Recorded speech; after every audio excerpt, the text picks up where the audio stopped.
Hi everyone, welcome back to Mythili's Kitchen. இன்றைக்கி நம்மளுடைய சேனலில் நான் மினி பிரெட் சீஸ் பீஸா எப்படி செய்யுதுன்னு தான் பார்க்க போகிறோம்.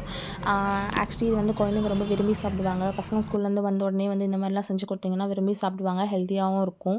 பிகாஸ் எல்லா பேரண்ட்ஸும் கடையில் எப்பவுமே வாங்கி கொடுக்கறத ப்ரிஃபர் பண்ண மாட்டாங்க. ஸோ நம்ம இந்த மாதிரி ட்ரை பண்ணோம் அப்படின்னா பசங்களும் ரொம்ப விரும்பி சாப்பிடுவாங்க. இதுக்கு நான் ப்ரெட் எடுத்துகிட்டு நம்மக்கிட்ட இருக்க டம்ளரோ கப்போ ஏதோ ஒன்று ரவுண்ட் ஷேப்பில் இருக்கிறத எடுத்து ப்ரெட்டில் ப்ரெஸ் பண்ணி அந்த ஷேப்பில் கட் பண்ணி எடுத்துக்கலாம். நான் இன்றைக்கி 5 ஷேப்ஸ் இந்த மாதிரி கட் பண்ணி எடுத்துருக்கேன் ப்ரெட்லேருந்து. கட் பண்ணி எடுத்ததுக்கப்புறமா அதுக்கு மேலே பீஸா சாஸ் போட்டு ஃபுல்லாக ஸ்ப்ரெட் பண்ணிடுறேன். அதை ஸ்ப்ரெட் பண்ணி முடிச்சதுக்கப்புறமா மயோனஸையும் அது மாதிரி அதே போல் ஸ்ப்ரெட் பண்ணி எடுத்துக்கிறேன்.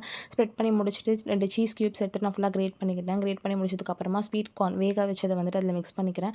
அது கூடவே chilli flakes, oregano, black pepper இது 3த்தையும் போட்டு நல்லா மிக்ஸ் பண்ணிக்கிறேன். இது மிக்ஸ் பண்ணி முடிச்சதுக்கப்புறமா கெச்சப், டொமேட்டோ கெச்சப் நான் கூட மிக்ஸ் பண்ணிக்கிறேன். இதை நல்லா போட்டு மிக்ஸ் பண்ணி முடிச்சதுக்கப்புறமா நம்ம அது ஆல்ரெடி நம்ம போட்டு தடவி வச்சுருக்கோம் இல்லைங்களா, மயோனஸும் கெச்சப் பீஸா சாஸும் போட்டு தடவி வச்சுருக்கோம் இல்லைங்களா, அது மேலே இதை போட்டு ஃபுல்லாக நான் இது பண்ணி வச்சிடுறேன். இது பண்ணதுக்கப்புறமா இன்னும் மொசரல்லா சீஸ் ஆட் பண்ணியிருக்கேன். சீஸ் ஆப்ஷனல் தான். மொசரல்லா சீஸ் உங்களுக்கு வேணால் நீங்கள் ஆட் பண்ணிக்கலாம், வேணால் ஸ்கிப் பண்ணிடலாம். நான் ஆட் பண்ணியிருக்கேன். அப்புறமா தவா எடுத்து வச்சுட்டு அதில் பட்டர் போட்டு நல்லா இது பண்ணிவிட்டு தவா கொஞ்சம் ஹீட் ஆனதுக்கப்புறமா அதை தவாவில் வச்சுட்டு மேலே மூடி போட்டு மூடி வச்சிடுறேன். ஒரு ஃபியூ மினிட்ஸ்க்கு அப்புறம் எடுத்தீங்க அப்படின்னா சீஸ் நல்லா மெல்ட் ஆகிருக்கும். இதுவும் நல்லா வெந்திருக்கும்.